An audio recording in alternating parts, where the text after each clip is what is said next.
የኢትዮጵያ ልጆች እንዲሁም በመካከላችን የኤርትራ የዲፕሎማት ፓርላማ ተወካዮች በመሃል ይገኛሉ።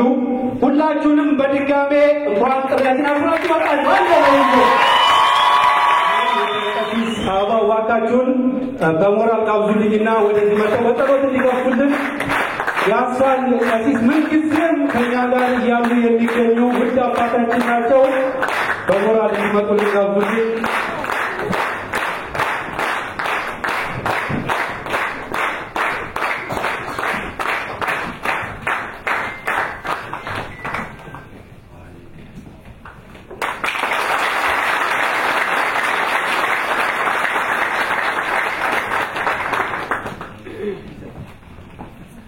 በስመ አብ ወወልድ ወመንፈስ ቅዱስ አሐዱ አምላክ። በስመ አብ ወወልድ ወመንፈስ ቅዱስ አሐዱ አምላክ። በስመ አብ ወወልድ ወመንፈስ ቅዱስ አሐዱ አምላክ አሜን። እግዚአብሔር አምላካችን በመካከላችን ተገኝተን የምንነጋገርበትን ሁሉ ለፍጻሜ እንድታበቃልን ያቺ እንደ ከነዓን በሩቅ ሆነን ተስፋዋን የምንጠብቃትን ሀገር የሁላችን አድርገህ የሁሉም ሰዎች አባትነት የሚታይባት ልታደርግ። እሺ ቀሲስ አበባውን በጣም እናመሰግናለን። እስከሚወርዱ አንድ ሞራል ስጡልን። ምንጊዜም በማዕከላችን የሚገኙ አባት ናቸው። እንደዚህ ሌሎችም አባት አሉ። በእውነቱ በጣም እጅጉን አድርገን እናመሰግናለን። እግዚአብሔር አብዝቶ ይባርካቸው። አሁን በመቀጠል የምንሄደው ይህንን ትልቅ በዓል አስመልክቶ ከአስተባባሪ ኮሚቴ መካከል ትንሽ የመክፈቻ ንግግር ይደረጋል። ይህንንም የመክፈቻ ንግግር የሚያደርጉልን አቶ መንገሻ ዳኘ ወደዚህ ጋብዛለሁ። በሞራል እባካችሁ በሞራል አቶ መንገሻ ወደዚህ ጋብዛለሁ።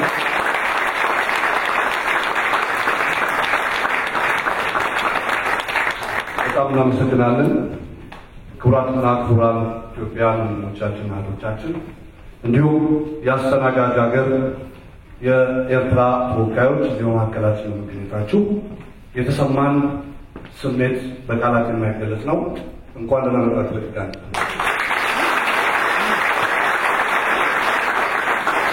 የአርበኞች ግንቦት ሰባት ንቅናቄ ሊቀመንበር አርበኛ ፕሮፌሰር ብርሃኑ ነጋ እዚህ በመካከላችን ከኛ ጋር በመገኘቱ የተሰማንን ደስታ እንደገና በድጋሚ ልንገልጽ በትህትና እንጠይቃለን።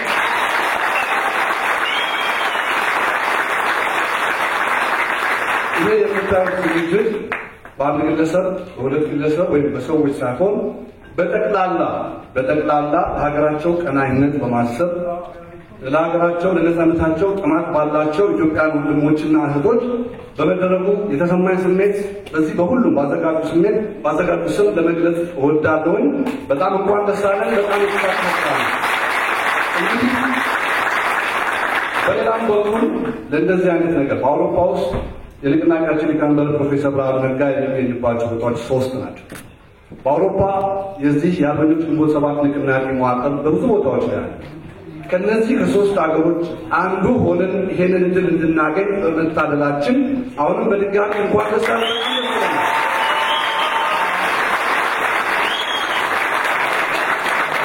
ምንም የምናገረው ነገር ብዙ የለኝም። ምክንያቱም ከንግግር ይልቅ ተግባር ይበልጣልና። አንድ ነገር ግን ማለት ፈልጋለሁ። በዚህ በነጻነት ትግል ውስጥ የጠማንን ነጻነትና የኢትዮጵያን አንድነት ለማስከበር ካለፉት 40 ዓመታት ጀምሮ ውድና ምትክ የሌላትን ሕይወታቸውን ለገብሩ ለአርበኞቻችን ለሰማዕቶቻችን እንዲሁም ይህንን ትግል ከዳር ለማድረስ ደፋ ቀና ሲሉ በወያኔ አፈና ማወቅ ውስጥ ወድቀው በአሁኑ ሰዓት የማቀቁ ከሚገኙ የንቅናቄያችን ዋና ጸሐፊ ከሆነው ከአቶ አንዳርጋቸው ጽጌ ጀምሮ ሌሎችም የህሊና እስረኞች እና አቶ በቀለ ገርባ ስማቸው ብዙ ነው፣ እስክንድር ነጋ፣ ሌሎችንም በማሰብ እንዲሁም ደግሞ በገዛ ሀገራቸው መኖር አቅቷቸው ተስፋ ጨልሞባቸው አንዳች ብናገኝ ብለው በበረሃና በተለያየ ቦታ ሲንከራተቱ የአውሬራትና የአሳራት በመሆን ህይወታቸው እያለፈ ላሉ ወጣት ወንድሞቻችንና እህቶቻችን ለአንድ ደቂቃ ከመቀመጫችን ተነስተን የህሊና ጸሎት እንድናደርግ በታላቅ አክብሮት እጠይቃለሁ።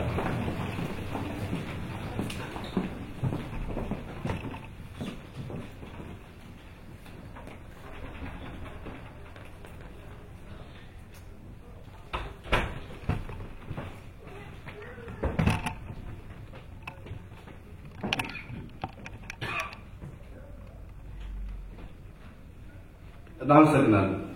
ክብር መስዋዕትነት ለከፈሉ አርበኞቻችንና እንዲሁም በየትኛውም ዘመን ውስጥ ለነጻነትና ለፍትህ ሲሉ ለወደቁ ጓዶቻችን እያልኩኝ የዛሬው ዝግጅት በተሳካ ሁኔታ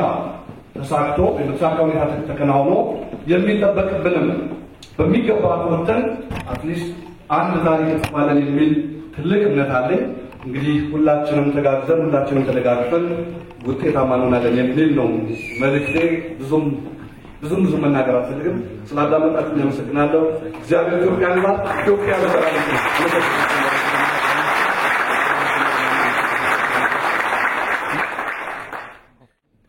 እንግዲህ በጉጉት ስንጠብቀው የነበረው አንተ ምለው እንግዲህ በጣም ከታላቅ ይቅርታ ጋር አባት ወይም አለቃ ወይም መሪ አንቱ አይባልም። አንቱ ካልነው የሚርቅብን ስለመሰለ ብቻ ነው አንተ ያለው እና ይህ አርበኛ ፕሮፌሰር ብርሃኑ ነጋ እንግዲህ ወደ ተዘጋጀበት ዝግጅት ወደ እናንተ ሊቀርብ ከታላቅ ትህትና እጠይቃለሁ። አመሰግናለሁ።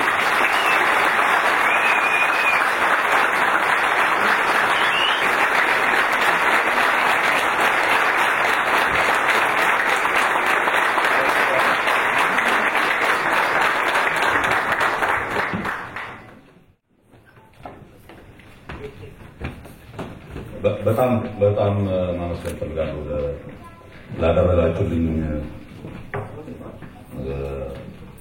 ትልቅ አቀባበል።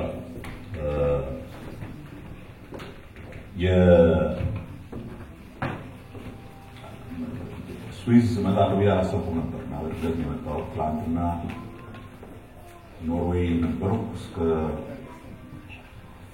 ሌሊቱ 8 ሰዓት ነበረ ስብሰባው የተካሄደው እና ከዛ በሌሊት ደግሞ እንደገና ተነስቼ መምጣት ነበረብኝ። በጣም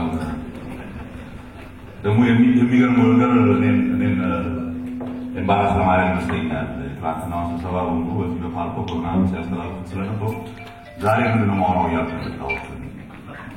ሁሉ በፊት እና በእንዲህ አይነት ስብሰባ እናንተ በጭንቅላታችሁ ውስጥ የሚኖሩ ጥያቄዎች እንዳሉ ይገባኛል። በዋናነት ከዚህ ያለኝን አጭር እንትን ካቀረቡ በኋላ ወደ ጥያቄና መልስ ላይ የፈለጋችሁትን ጠይቃላችሁ። ብዙውን ነገር በቀጥታ ጠይቁ ፈልጉትን እዛ ላይ ተዋል። ግን እንደ መነሻ ለውይይት መጫሪያ እንዲሆን ያክል ነው ትንሽ ልናገር ያሰብኩና ምን ልናገር እያልኩ ነበረ። መንገድ ላይ ኦስሎ ከተማ ወደ ኤርፖርት እየሄድን እያለን ቢቢሲ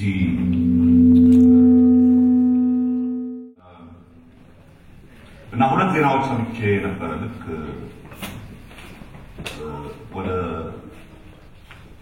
አውሮፕላን ማረፊያ እየሄድን እያለን ሬዲዮ ቢቢሲ ላይ ሁለት ዋና ዜናዎች ሰምቼ ኦኬ ስለምን እንደምናገር አውቃለሁ ነገራቸዋለሁ ምን እንደሆኑ እነሱ ከዛ ጀምሮ እውነት የመረጋችሁ እዚህ እስከምደርስ ድረስ አውሮፕላን ውስጥ ማስበው እኛ የሆነውና ሌላው ዓለም የት ጋር የደረሰው የሚለውን ነገር ነበር እያሰብኩ የመጣው ከእነኛ ዜናዎች በኋላ። ነገሩ ደግሞ እናንተ በጣም የሚመለከት ስለሆነ ዛሬ ስዊዝ መምጣቴን ለእኔ በጣም ትልቅ ትርጉም አለ። ትርጉሙ ግን እዚህ ከኢትዮጵያውያን ጋር ስለመገናኘት ያለ አይደለም። ትልቁ ትርጉም ያ ኢምፖርታንት ማለት ነው። በዛሬው ዕለት ስዊዝ ውስጥ በጣም ትልቅ ሪፈረንደም እየተካሄደ እንደሆነ ታውቃላችሁ። በዛ ቀን እዚህ መሆኔ ለእኔ ትርጉም አለው። ለምን እንደሆነ እነግራችኋለሁ። እኛ እንደ ማህበረሰብ ያለንበት ሁኔታና ሌላው ዓለም የደረሰበትን ሁኔታ በጣም ትልቅ አርጎ የሚያሳይ ስለሆነ ከትግላችን ምንነት ጋር የተያያዘ ስለሆነ ነው ይሄንን የማዋሰው። በኋላ እሱ ላይ መጣበታል። እነኚህ ሁለት መነሻ ወሬዎች ላይ ከመግባቴ በፊት ትናንትና ዓርብ ማታ ለቅዳሜ አጥቢያ የኢሳት ሬዲዮ ጠዋት ስሰማ የነበሩትን ዋና ወሬዎች ልንገራችሁና ከዚህ ዛሬ በሬዲዮ ከሰማሁት ጋር እንዴት እንደሚያያዝ በኋላ ነግራችኋለሁ። 5 መሰረታዊ ዜናዎች ነበሩ በዛ ሰምታችሁ እንደሆነ የኢሳት ሬዲዮ። የመጀመሪያው ወረገሩ የሚባል ቦታ ላይ ብዙ ኢትዮጵያውያን ከቤታቸው ተፈናቅለው አንድ እናት ኢንተርቪው ያደረጉ ነበር ኢሳት ላይ ሰምታችሁ። እና ሴትዮዋ መናገራቸው እያለቀሱ ነበር የሚናገሩት። ብዙ ጊዜ ከሰሩት ቤት አፈናቅለዋቸው ነበርና እያለቀሱ መናገር አቃታቸውና እስኪ ወደ ልጅ ወይ መልሱኝ ይላቸዋል ጋዜጠኛውና ወደ ልጁ ሲመልሳቸው ምን እንዲያደርጉልህ ትፈልጋለህ ኢትዮጵያውያን ይለዋል ጋዜጠኛ ጥያቄ። አይ ዋናነት እንኳን የምፈልገው አሁን ፎቶ አንስቼ ልክልሃለሁ ይለዋል በፌስቡክ ወይ በምናምን ብቻ በምን እንደሚገናኙ ፎቶ አንስቼ ልክልሃለሁ እንደው የአሜሪካን መንግስት አይቶ ቢፈርደኝ ለአሜሪካን መንግስት ልክልኛል። ያ ነበር ከቤቱ ስለመፈናቀሉ መፍትሄ የሚጠብቀው ወይም ፍትህ የሚጠብቀው ከአሜሪካ መንግስት ነው። ከራሱ መንግስት አይደለም፣ ከራሱ ህዝብ አይደለም፣ ራሴ በትግል አገኘዋለሁ ብሎ አይደለም። እስኪ ለምን አሜሪካ መንግስት ወይም ማሳየት እና በጣም ነው ስትራይክ እሱን ወይ ሰማባንኛ የወሬው አሳዛኝነት፣ በሌላ በኩል ግን የኛ ሪአክሽን ለእንዲህ አይነት በደል ምን ደረጃ ላይ እንደደረሰም ስለሚያሳይ።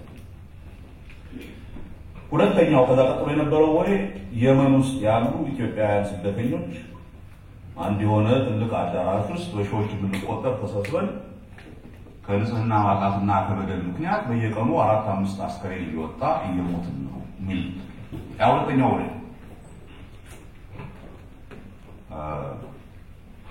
እና የመን የሚገቡት ደግሞ በፊት የገቡና የተቸገሩ አይደሉም ነው። አሁን በጦርነት ማዕቀብ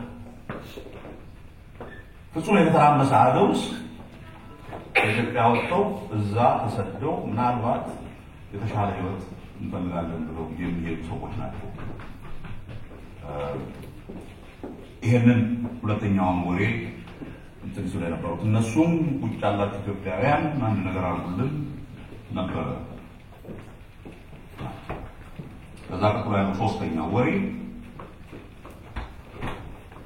በዛ ዕለት እና ከዛ በፊት ባለቀን ሁለት ቀን ውስጥ በሜዲትራኒያን ባህር የሰመጡ አፍሪካውያን ጉዳይ ነው። ከሀገራቸው ሲሸሹ ወይም ከዛ ውስጥ ታውቃላችሁ ብዙ ኢትዮጵያውያን ነው። ሶስቱ ተከታታይ ወሬዎች እነኚህ ነበሩ። ከዛ አራተኛው ወሬ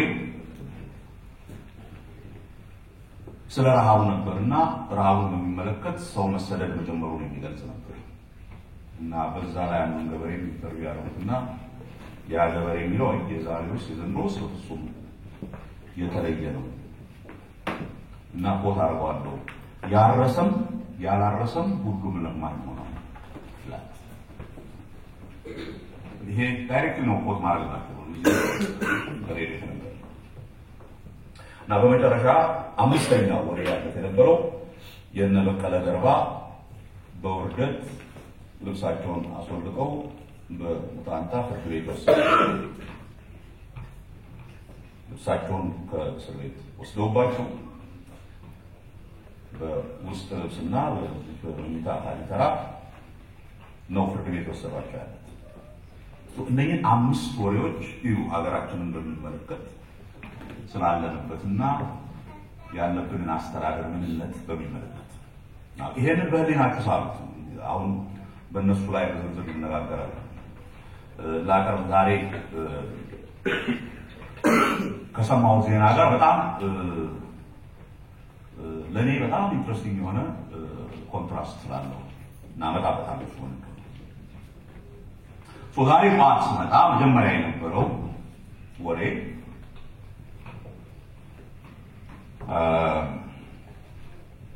የመጀመሪያው የኮንጎ ዴሞክራቲክ ሪፐብሊክ ፕሬዝዳንት ጆሴፍ ካቢላ ስለ ጆሴፍ ካቢላ ታውቁ አባቱ ሎረን ካቢላ ሲገደል ልክ እንደ ውርስ የአባቱን ስልጣን ያዘ ሰው ነው። በ2001 ዓመተ ምህረት ነው ስልጣን ያዘው። የተወለደው በ1971 ነው። በ30 ዓመት ነው ስልጣን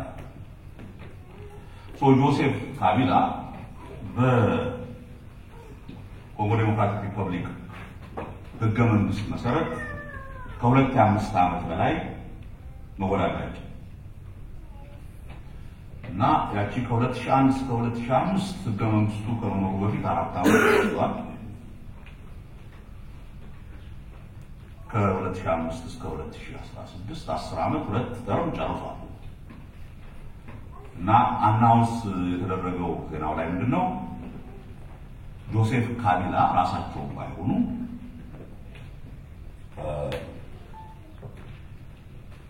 የሳቸው አገሩን የማስተዳደርን ጥበብ በከፍተኛ ደረጃ ያልሳቸው አገሪቱ ሊኖር አይችልም ብለው የሚያስቡ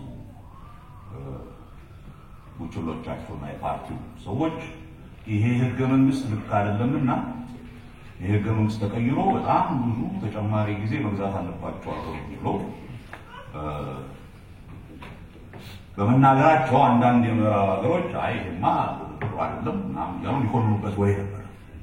ሶስተኛ ትንሽ ስለ ኮንጎ ዴሞክራቲክ ሪፐብሊክ እንደላቸው በነገራችን ላይ በጣም እሱን ወሬ ተሰማ ኢንትረስት ያደረገኝና ነገር ለመንገዴ ልንገራ አንዳንድ ጊዜ እኛም ሀገር ወጣቶች አካባቢ የምሰማው ነገር አለው እንደው የሀገራችን ነገር እንደው ወጣቶች ሊይዙት ኖሮ ፖለቲካው ቶሎ መስመር ይዝ ነበር እንደው ሸንገል ሸንገል ያሉ ሰዎች እየገቡ ነው ያበላሹት የሚል ነገር ሰምታችሁ ታውቃላችሁ? ወጣቶች እኛ በእኛ እጅ በጉልበት በቅን ልቦና ስንት ነገር መስራት ነበር ይላሉና ምናልባት በወጣትነት የልዩ ይሆናልና አንዳንድ ጊዜ ነው መስመር እንዳንስት ያክል እስኪ ወደ ኋላ ታሪክ ሄጄ በኢትዮጵያ ታሪክ ያለፉት 3 ስርዓቶችን ስልጣን ያዙት ምንድን ናቸው ይሳይ 3ቱም በጣም ወጣቶች ናቸው። ጃንሆይ 1928 ዓመተ ምህረት ንጉስ ሲሆኑ ወደ 36 ዓመታቸው ነው። መንግስቱ 1964 ስልጣን ሲይዝ በዚህ 38 ዓመት ነበር። መለስ ዜናዊ ይረጠን ስልጣን ሲይዝ ከ35 ዓመት በታች ነበር። ወጣትነት ጥሩ አስተዳደር ይሰጥ ከሆነ ብዙ ቦታ እንደርስ ነበር። እስካሁን አይሰጥም ማለት አይደለም። የወጣቶች ጋር ተጣላለ በዚህ ጉዳይ ግን ገርሞኝ ነው እና የጆሴፍ ካቢላን በ30 ዓመት እድሜው ስልጣን ይዞ አገሩን እንዴት እንዳተራመሰ ልንገራ። እንደው በኋላ ከማነሳው ከሁለተኛው ነጥብ ጋር በጅምላታችሁ ትይዙት ስለምፈልግ ትንሽ አንዳንድ ነገሮች ለኮንጎ ዲሞክራቲክ ሪፐብሊክ ልንገራለሁ። አይኖስ ለኢትዮጵያ ነው መስማት የምትፈልጉ በጣጣታው ጌታው እንደሚያያዝ በኋላ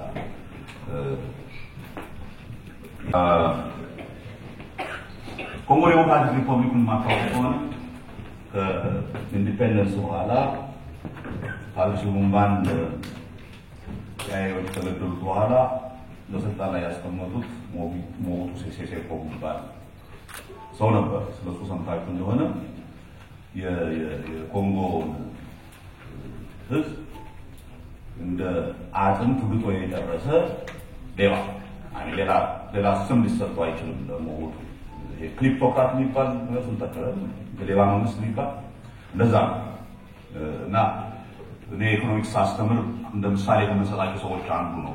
እና አፍሪካ ለምን እንደዚህ ሆነች እና አንድ ጨዋታ ያለው ነገር እንጋራችሁ ሞቡቱ ያደረገው ኮንኮርድ የሚባል አውሮፕላን ታውቃላችሁ? በጣም ፈጣን 3 ሰዓት እንትናን አትላንቲክን የሚያቋርጥ አውሮፕላን ከጩኸቱ ብዛት ባን ተደርጓል። እና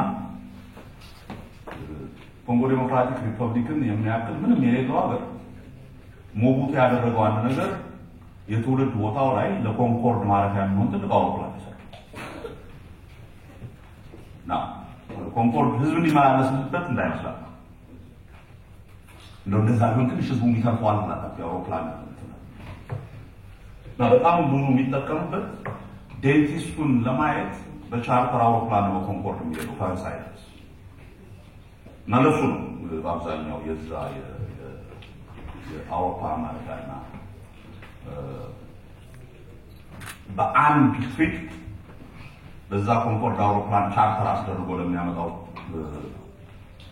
ቻርተር አውሮፕላን የሚከፍለው ገንዘብ በኮንጎ ውስጥ ቢያንስ 5 ወይ 6 የጥርስ ሐኪም ቤት ይከፍታል። እንዲህ አይነት ጤነኛ ያልሆነ ሰው ነበር ሌባ እና የኛዎቹ ወደዛ እየደረሱ ነው። ግን እዛ እንደረሱ ጋር እንትኑ ይታያችሁ ምን አይነት መንግስቶች እንደሆኑ እያስተናገዱ ነው። ኮንጎ በዓለም ውስጥ በተፈጥሮ ሀብቷ ከአንድ ወይም ከሁለት ሀገር በቀር የሚበልጣት በጣም ሀብታም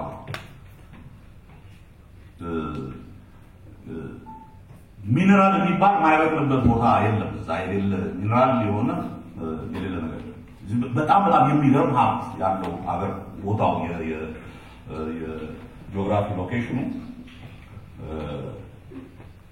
እዚህ ካላችሁበት ሀገር ጋር ባወዳደርላችሁ በተፈጥሮ ሀብት ኮንጎ ምናልባት ከዓለም 3ኛ ከሆነ እሱ ይዘራል ከዓለም መጨረሻዎቹ 3ኛ ነው።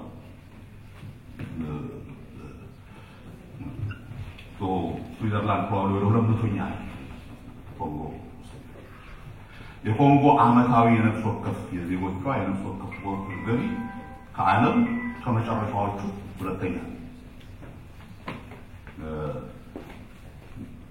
ሞቡቱ አሁን ካቢላ የኮንጎን ሀብት እጅግ ከመዝረፋቸው የተነሳ ለወታደሩ እንኳን የሚከፍሉት የወረሙ ዜና ናቸው ተሳቆለ ነው ኮንጎን ታውቁ እንደሆነ የኮንጎ ሀብት ብዛቱ በጣም ሙሉ ከመሆኑ የተነሳ በአካባቢው ያሉት የአፍሪካ ሀገር ዲክቴተሮች በሙሉ ኮንጎ ገብተው ለመዝረፍ ያልሞከሩት የለም ዩጋንዳ ገብታለች ሩዋንዳ ገብታለች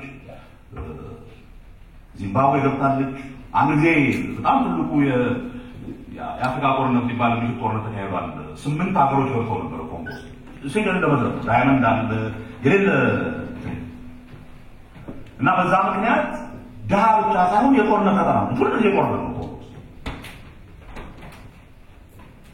ትልቅ ሀብት ያላት እጅግ በጣም ብዙ ሀብት ያላት ብዙ ነገር ማድረግ የምትችል ሀገር ፍጹም የመጨረሻ መናጢ ደሃ ሀገር በዚህ ነው ሁለተኛው ወሬ ይሄ ኮንጎ የመጀመሪያው ወሬ ላይ ሰማው ይሄ ኮንጎ ጉዳይ እሱን እያሰብ ሁለተኛው ወሬ መጣ ሁለተኛው ወሬ ዛሬ በስዊትዘርላንድ ይካሄድ ስለነበረው አይ ቲንክ አልቋል አሁን ብቻው ውሳኔ ህዝብ እና የቢቢሲው ዘጋቢ ይሄንን ሲያቀርበው በዓለም ህዝብ ታሪክ ለመጀመሪያ ጊዜ የስዊስ ህዝብ ማንኛውም በስዊስ ውስጥ የሚኖር የሰው ልጅ ስራ ሰራም አልሰራም በወር ቢያንስ 2500 የአሜሪካ ዶላር ገቢ ሊኖረው ይገባል የሚል ሬፈረንደም የተካሄደው ዛሬ ምን ያህሎቻችሁ እንደምታውቁ አላውቅም ስለዚህ ነው ታሪካዊ Yes. The basic income referendum. ለመጀመሪያ ጊዜ በዓለም ላይ የቀረበ ነው እኔ አሜሪካ ያለው ከኢኮኖሚክስ ጓደኞቼ ጋር በዚህ ጉዳይ ላይ ውይይት ያደረግን ነበር because ብዙ ቦታ አሁን እንደ ሙቭመንት እየሆነ ነው ይሄ ጉዳይ እና ለአንድ ሰከንድ አስቡት ይሄ ቢል ምን እያለ ነው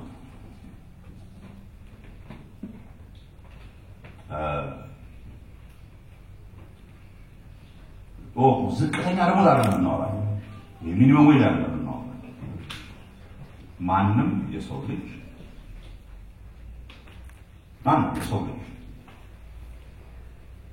ሰራም አልሰራም ምንም ሆነም አልሆነም ቢያንስ በወር $2500 ማግኘት አለበት የሚል ውሳኔ ለመወሰን ነው ይሄ ከታሪክ አንፃር ለምን የተለየ እንደሆነ እንደሆነና እኛ ካለው ሁኔታ ጋር አወዳድረን ይሄ ህግ ደግሞ ማለት አይደለም ኖታ ዛሬ ወጣው ነገራችን በጣም ተጠብቀው ነበር እንዲያ ወርቋል መሸነፍ ነው ማለት ግን ያልፋል የሚያልፈው ይሄ ቢል ስለ ገንዘብ ብቻ ነው ይሄ ስለ ሰው ልጅ ምንነት የሰው ልጅ ምንድነው በሚለው መሰረታዊ የፍልስፍና ጥያቄ ላይ የተንተራሰ ጥያቄ ነው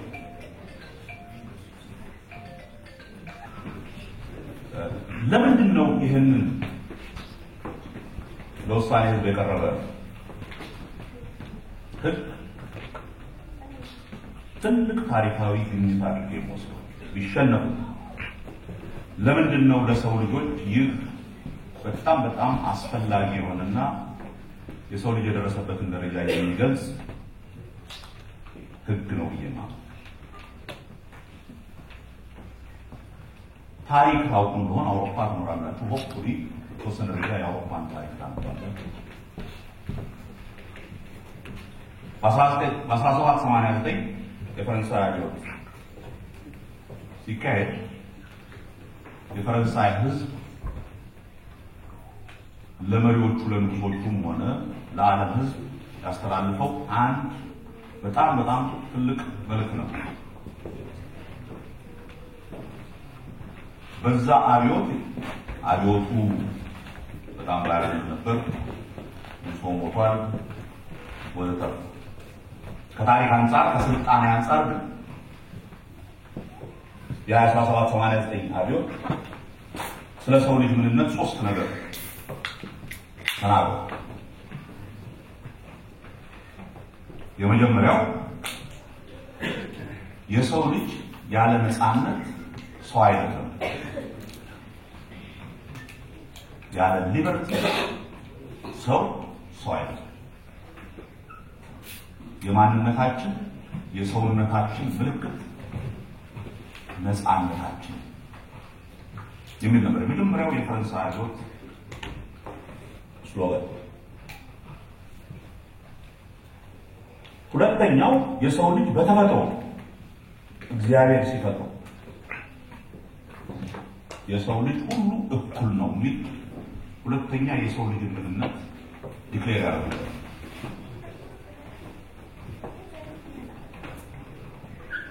ሶስተኛው የሰው ልጅ ተደጋግፎና ተሳስቦ የሚኖር ማህበራዊ እንስሳ ነው። በዛም ጊዜ ፈሪሳዮች እነኚህን ሶስት መሰረታዊ የሰው ልጅ ማንነቶች ሊበርቲ፣ ኢኳሊቲ፣ ፍራተርኒቲ ብለው ስለ ሰው ልጅ ምንነት ዲክሌር ያደረጉበት ጊዜ 227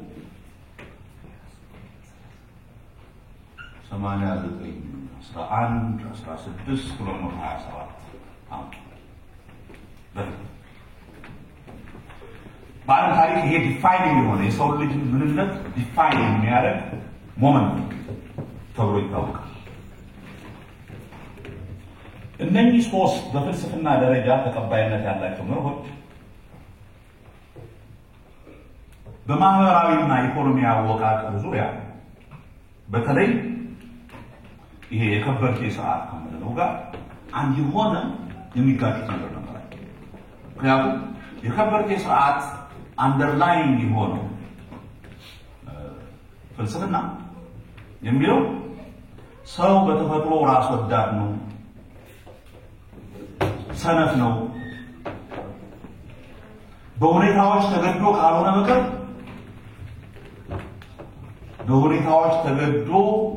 ካልሆነ በቀር ስራ ሰርቶ መብላት አይፈልግም። ስለዚህ ሰርቶ አምርቶ እንዲኖር በውድድር ተወጥሮ አንዱ ከአንዱ ጋር እየተወዳደረ የሚኖርበት ተፈጥሯዊ የሆነ ስርዓት ነው የሚል ነው ይሄ ካፒታሊዝም የሚባለው ስርዓት። እና የተነሳው ጥያቄ እንዴት ነው እነዚህ ሶስት መሰረታዊ የሰው ልጅ ምንነት ናቸው የምንላቸው ሊበርቲ፣ ኢኳሊቲ እና ፍራተርኒቲ በአንድ በኩል፣ በሌላ በኩል ደግሞ እንደዚህ የሰው ልጅ ሰነፍና ራስ ወዳድ ነው፣ ስለዚህ በውድድር ካልታነቀ በቀር አይሰራም የሚለው የኢኮኖሚ ስርዓት በአንድ ላይ የሚሄዱት። ሁለተኛ እንዴት ነው የሰው ልጅ እነኚህን የተፈጥሮ ጸጋ አይተዋል ነፃነት፣ እኩልነት፣ ማህበራዊ አብሮ መኖር፣ መደጋገፍ የሚሉትን የሰው ልጅ የተፈጥሮ ጸጋ የማንነቱ ምልክት ናቸው የሚባሉትን ነገሮች መሰረታዊ የሆነ የኢኮኖሚ ፍላጎቱን ሳያሟላ ሊያደርገው ይችላል። ድሃ ሆኖ እነኚህን ነገሮች ማጣጣም ይቻላል የሚለው ላለፉት 200 ምናምን ዓመታት ብዙ ክርክር ሲካሄድባቸው የነበሩ በጣም ብዙ መጽሐፍት የተጻፈባቸው መሰረታዊ የፍልስፍና ክርክሮች ነው።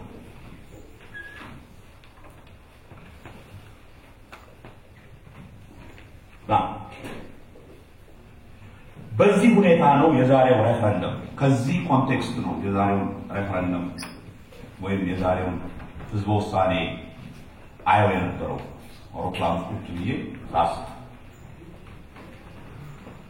የሀብት ክፍፍል ፍጹም መቆጣጠሪያ በሌለው ሁኔታ ጥቂት በጣም ሀብታሞች ካሉ ብዙ ሰው ድሃ የሚኖርበት ሁኔታ ይፈጠርና እነኚህን መሰረታዊ የሰው ልጆች ጸጋ ናቸው የምንላቸው ነገሮች ድሃው እንዴት ሊያጣጥሙ ይችላል ይሄን ካላጣጣሙ ደግሞ እነኛ የሰው ልጆች ጸጋዎች ናቸው እንላቸው ነገሮች ለተወሰኑ ሀብታሞች ብቻ የተሰጡ ናቸው ወይስ ለሁሉ የሰው ልጅ የተሰጡ ናቸው የሚል ሰፊ ጥያቄ ይሄ ነገር ነው። በዚህ ክርክር ነው ይሄ አዲሱ የቤዚክ ኢንካም ሙቭመንት የሚባለው ዛሬ በዚህ እናንተ ባላችሁበት አገር ለመጀመሪያ ጊዜ ለህዝብ ውሳኔ ቀረበውና የተሸነፈው ግን ማሸነፉ ትንሽ ቆይቶ ምንም ጥርጣሬ የለም። ለምን ሆነው የሚያነሳው መሰረታዊ የፍልስፍና ጉዳይና ጥያቄ ተመልከቱ።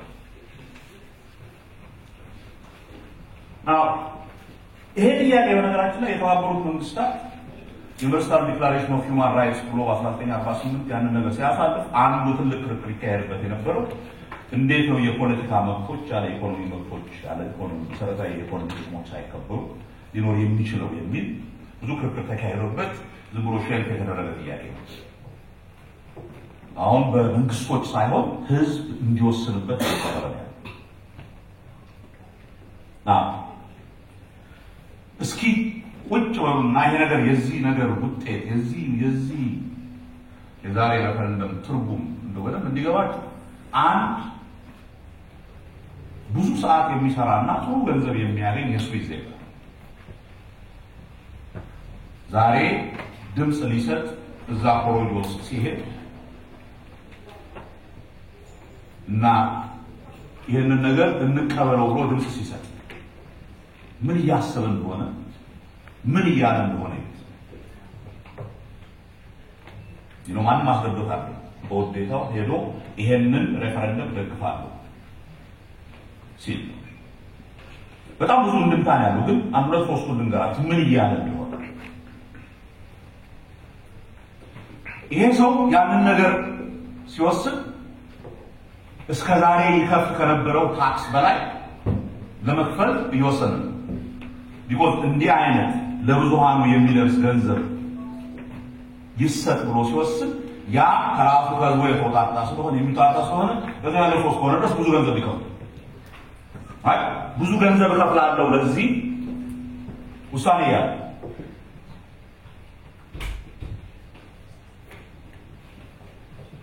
ከኔ ተቀንሶ በታክስ መልክ ለሌላ ዜጋ ይሰጥ ከኔ ያነሰ ገንዘብ ላለው ዜጋ ይሰጥ ሲል የኔ የሰው ልጅነት መለኪያዬ እኔ የማገኘው ቁሳዊ ጥቅም ብቻ ሳይሆን ለሌላው ያገሬ ዜጋ ባለኝ መተሳሰብና ፍቅርም የሚለካ ነው የኔ ማንነት የኔ ዜግነት።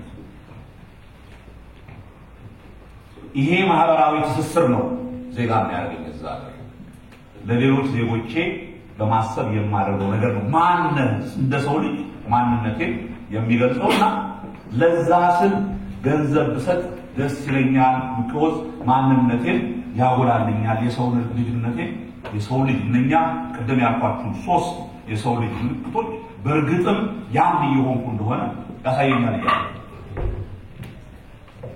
እንግዲህ ፓወርፉል የሆነ ውሳኔ ነው አንድ ሰው ይሄን ሲወስድ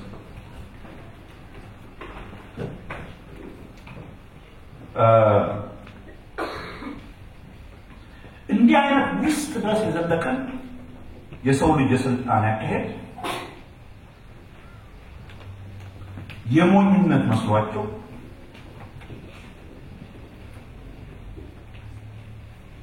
ሌላው በሰራው ለመብላት የሚፈልጉ ሰነፎችና ከንቶች ለነሱ ቢላቸው የሰውዬ ሳትሰሩ በሌሎች ላብ ብትበሉ የምትጎዳው ነው ያለው ያነሳችሁ የሰው ልጆች የምትሆኑት እናንተ ናችሁ። ስለዚህ ግድ የለም በኔ ይቅር እኔ የበለጠ ገንዘብ ከፍዬ ሰው ልሁን እኔ በከፈልኩት ሳትሰሩ ልትበሉ የምትፈልጉ ካላችሁ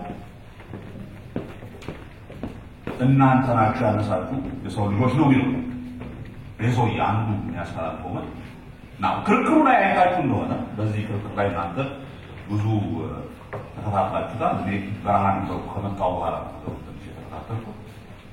ትልቁ ክርክር ገንዘብ ካገኙ ወጣቶቹ አይሰሩም፣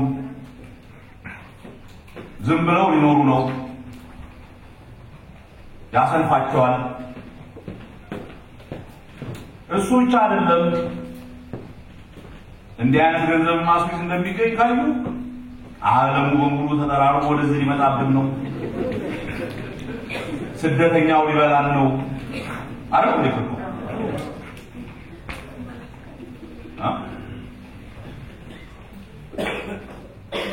ግን ያ የስዊዝ ዜጋ የሚለው እንደዛ እንኳን ቢሆን እንደዛ እንኳን ቢሰንፉ ለኔ ማንነቴ የሰው ልጅነቴ የሚለካው እኔ ብዙ እየበላሁ አንድ ደሃ ሊበላው አጥቶ ሳይ የሰው ልጅነቴ ነው ያንስብኝ ይያለ ይሄ ማለት ምን አይነት የስልጣኔ ደረጃ እንደሆነ ለደቂቃ አስቡ። እንደኛ መሪዎች የሰው ገንዘብ ዘርፎ አይደለም ይሰው በላው የሰራውን ገንዘብ ለማካፈል በታክስ መልክ ፈቃደኛነቱን ያሳያል። በአፍሪካ ያሉት መሪዎች አሉ የህብረተሰቡን ንብረት ገንዘብ ዘርፈው የማያጣጥሙትን ነው ማጣጣም እንኳን ማይችሉትን የምቾት ኑሮ እንዴት እንደሚኖሩ ነው ያስቡ። አንድ ጊዜ ረዳይቷለሁ ቦታ ላይ ሸራተን አዲስ አበባ ያለው አንድ የጊዜው ባራብ ይመስለኛል ወጣት ነው ገበዛዋለሁ አንድ የሆነ ስብሰባ ላይ ንግግር ሳረግ ሰምቶ እንደው ለሰውኛል ጋብዘኝና በሸራተን ወስደኝና ቀጣይ ላይ አንድ ሜታ ቢራ አጠጣለሁ ጉሮሮ የደቆነበት ስናገር ስለበለሽ ነበር እና አንድ ሜታ ቢራ ስለሌለ አይነት ነገር ብሎ ያንን ነገር አምጣለት ይለዋል ለማለት ነው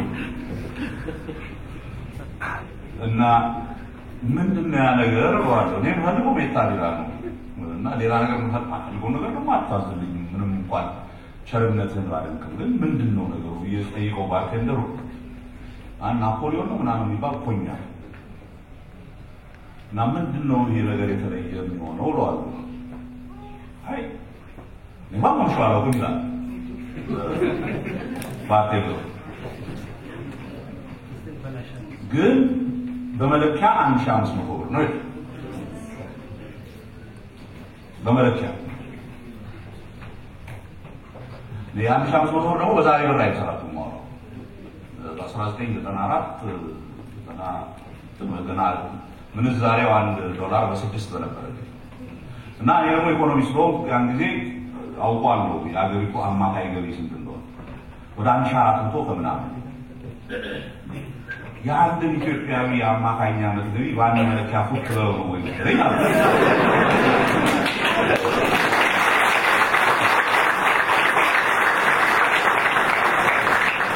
እንዲህ አይነት 1500 ብር የሚያወጣ የጣፍጥ ነገር ከሆነ ነው እኔ ከየት ያመጣሁት እንደሆነ ይለያየው ተጥቻለሁ።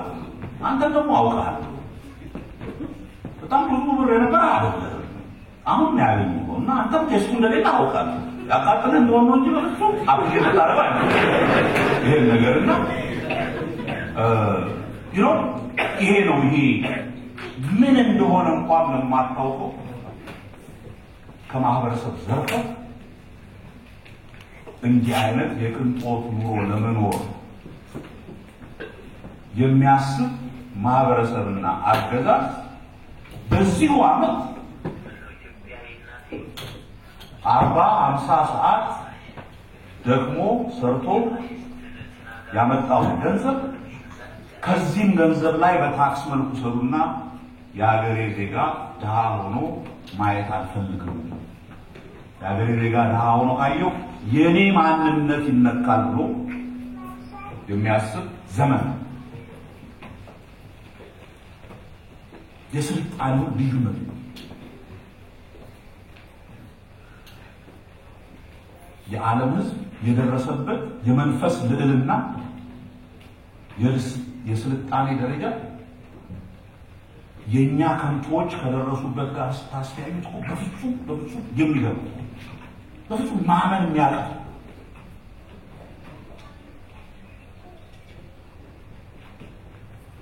በዛ ሁኔታ እንዴት ነው እኛም የሰው ልጆች ስዊዞችም የሰው ልጆች ሁሉም የሰው ልጅ የሚባለው በምን ታበው ሁላችንም በእግዚአብሔር አምላክ ፊት እኩል ተፈጥረናል ብለን ነው።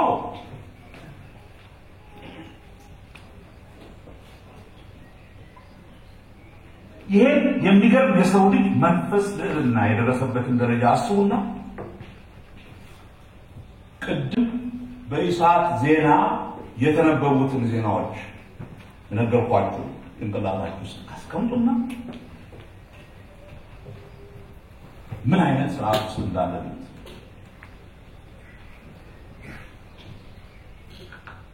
በመጀመሪያ ጭንቅላቴ ላይ የሚመጣው ይሄን ነገር ሳይ ሁሌ ጭንቅላቴ ላይ የሚመጣው ምን አይነት ዋላ ቀር የሆነ ስርዓት ባላችሁ ምን አይነት ያልሰለጠነ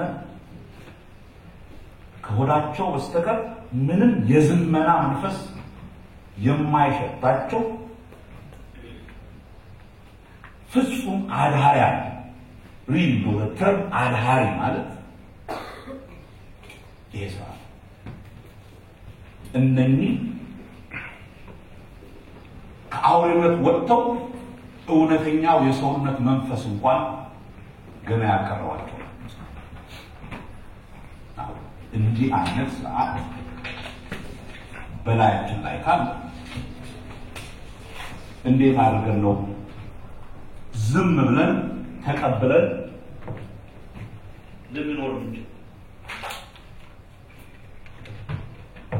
እንዴት አድርገን ነው ይሄንን አክሴፕት እናደርግ?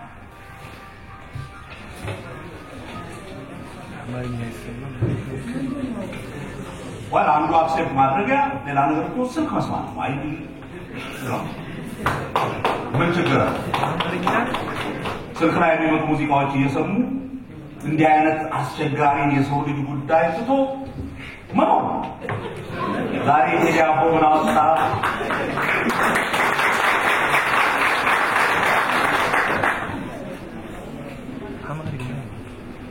እኔ እንዲህ አይነት ሰዓት እየዘረፈን ያለው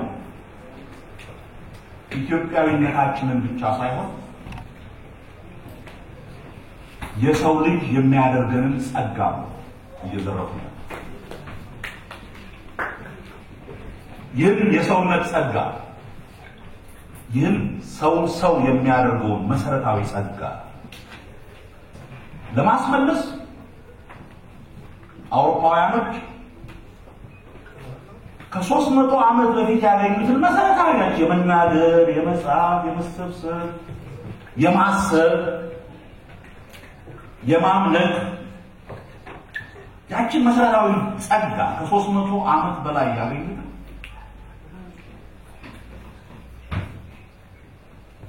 ባላገኘንበት በዛሬ ጊዜ እነሱ ከዛ አልፎ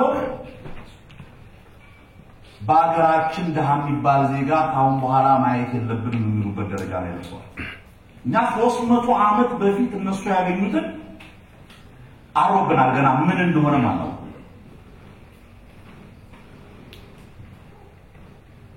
እሱን እኮ በመጀመሪያ አስመልሰን ይሄ የሰው ልጅ የሚያደርገን መሰረታዊ የፖለቲካዎቹ መብቶች አስመልሰን በኋላ እንደገና ደግሞ ሰው ለመሆን 3 4 5 ጄኔሬሽን ከድህነት ለመውጣት ገና መስራት አለ። ያንን ለማድረግ ግን በመጀመሪያ ነፃነት ሊኖረን ይገባል ለመስራት። እነሱ በነፃነት የሚሰሩበት ስርዓት ካገኙ በኋላ ነው እንደዚህ አይነት እድገት ያመጡት። የአውሮፓና የአፍሪካን መሰረታዊ የኢኮኖሚ ሁኔታ ብታወዳድሩ ከ300 ከ400 ዓመት ከ500 ዓመት በጨለማው ዘመን አፍሪካና አውሮፓ ነው የሚገርማችሁ ነው በየር 1000 አግነስ ማሪስ የሚባል ኢኮኖሚስት አማካይ የሰው ልጆች ገቢ ከየር 1 ክርስቶስ ከተወለደበት ጊዜ ጀምሮ እስካሁን ድረስ ፕሮጀክት አድርገው ያሳያሉ እስከ የር 1000 ድረስ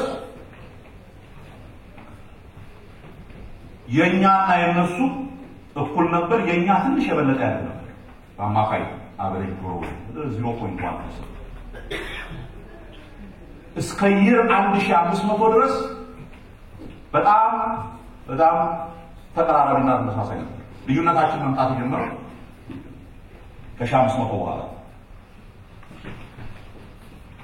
የሰው ልጆች በነፃነት መስራት ህይወታቸውን ኑሯቸውን ለማሸነፍ በነፃነት መንቀሳቀስ ከጀመሩበት ጊዜ በኋላ ነው እውነተኛ የኢኮኖሚ ለውጥ መታየት የጀመረው እኛ ያንን እነሱ ከ300 ዓመት በፊት ያገኙትን የሰው ልጅ ያረጋቸውን መሰረታዊ ሶስቱን ጸጋዎች ካገኘን በኋላ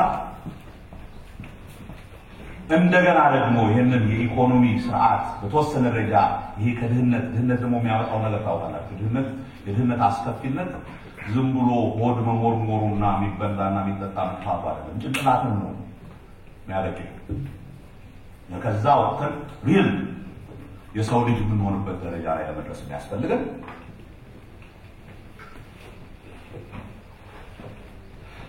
ያንን ለማግኘት ደማችንን አፍስሰን ከመታገል ያነሰ ለዛ ጸጋ ልንሰጠው የሚገባ ነገር አለ ምን አለ ከዛ በላይ የሰው ልጅ በላይ ያቆኑ ይጣፋው ያቆኑ የሌለ በቁም ነው እንዲቆም ነው ሰዎች አይደለም አውሬ መሪዎች ደግሞ አውሬዎች ሆነናል እርስ በርሳችን እንኳን መተሳሰብ ማንችል ሰዎች ሆነናል በትንሽ በትልቁ ምንናቆር ሰዎች ናቸው እነሱ የምን ቁጭ ብለው ያለኝ መስዋዕት ደም ተፍተው ነው ያሉት በሚሊዮኖች የሚቆጠሩ የአውሮፓ ዜጎች ለነኚህ የሰው ልጅን ምንነት ለሚገልጹ ነገሮች ደም ገብረዋል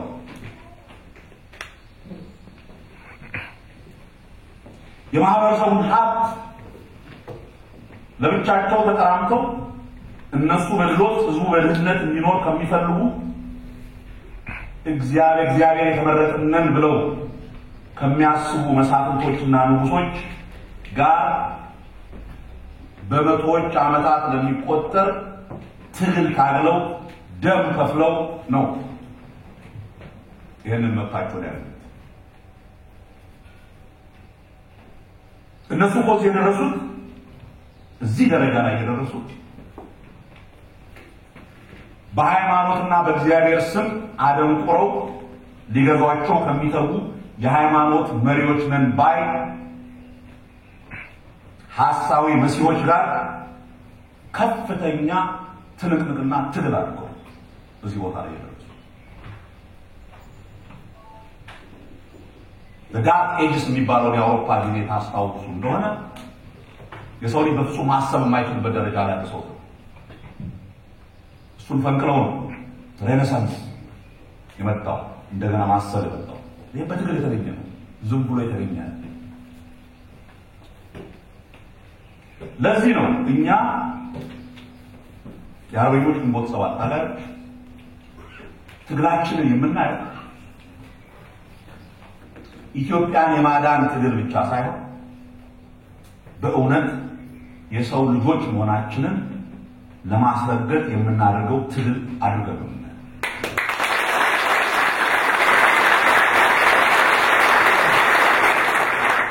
ለዚህ ነው ይሄ ትግል የኛ ብቻ ሳይሆን የትውልድ ትግል ነው ይህ ትግል የስልጣኔና የድንቁርና የጨለማ ዘመን ወይ ሰው ልጆች ሰልጥነን ወደፊት እንሄዳለን ወይ እስከ ዛሬ እንደነበርነው በባርነት እየኖርን ሌሎች በሰሩት ስልጣኔ ፍለጋ ስንሯሯጥ ያሳ ነባሪ ቀለብ ነው ዓለም እየሰጠችን ያለችው ምርጫ ይሄ ነው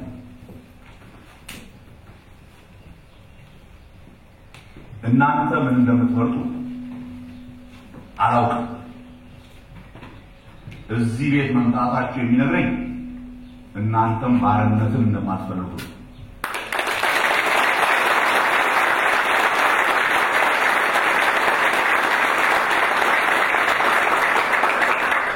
እዚህ መምጣታችሁ የሚያሳየኝ እናንተም ኢትዮጵያ እንደ ሌሎች ሀገሮች ሁሉ የዘመነች ኢትዮጵያ ከሰው ልጅ ተርታ ተሰልፋ አንገታችንን ቀና አድርገን በድሮው የዘመርናል በድሮ ታሪካችን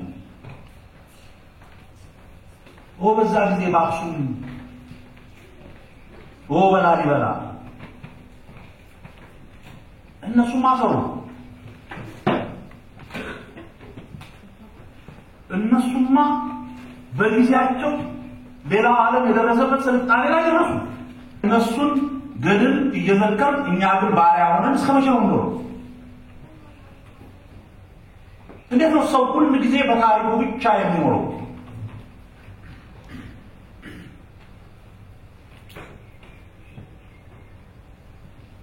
የምንላችሁ እኛ ይሄ ነገር በቃ ይሄ ነገር ቢበቃ ደማችንን ለመስጠት ወስነናል እንታገላለን እንሞታለን በታሪክ ድንቁርና ስልጣኔን አሸንፎ ያውቃል እንደምናሸንፍ አንዲት